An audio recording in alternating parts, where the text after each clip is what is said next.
A criminal betrayed by his one-time allies and now on a quest for revenge is a pretty solid idea to work around. A budget of a mere $5 million means that the studio is pretty much going to stay out of the way of the director, especially if said director, Walter Hill, has had a hand in both Alien films and directed not only Red Heat but also The Warriors. Assembling a cast which features Michelle Rodriguez and the legendary Sigourney Weaver with Tony Shalhoub in a supporting role should only be the sumptuous icing on top of an already delicious cake. So why does it suck? We'll start with the premise.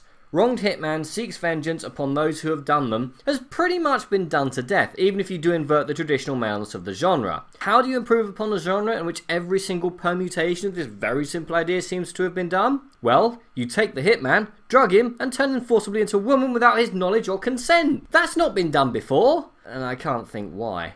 But hey, it's better than writer Dennis Hamill's first draft. That one was about a juvenile delinquent who rapes and murders a woman whose husband is a plastic surgeon. He's arrested and goes to prison, but the surgeon captures him and turns him into a woman. The character then goes on to commit a series of murders. It's fine, because as Walter Hill recalls, I liked its audacity and its potential to be, this always sounds patronising, but a kind of really terrific B-movie. You know, the kind that doesn't get much love when it comes out, but you love watching it on TV years later, much than you do the big movies of the day. Leaving Hall's delusions of grandeur aside, let's look at the other reason this film doesn't work. The action.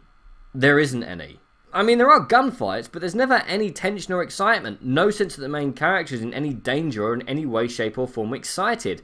And if the main star of the show doesn't seem to care, then why should I? That and the fact that the story is told in flashback form, with way too much of the film set in the present watching two people debating Shakespeare and Poe, rather than the violent B-movie I was promised. The cast are good, if not exactly stretching themselves as if they had a weekend free and all had their eyes on a new flat TV screen. I mean, the film does spend maybe a minute trying to show us the main character's reaction to their forced gender swap, but nowhere near enough to get us involved in the plot. For what was supposed to be a violent B-movie, there's nowhere near enough violence for the low-budget, schlocky film I was promised. And even if you can get past this film's premise, there's nothing here to reward a viewing. Nothing to discover if you're channel hopping on a Friday night after a few beers. This is a film that should have just had a female hitman being betrayed by a female crime boss before shooting loads of henchmen that can't shoot straight. As it is, just skip it.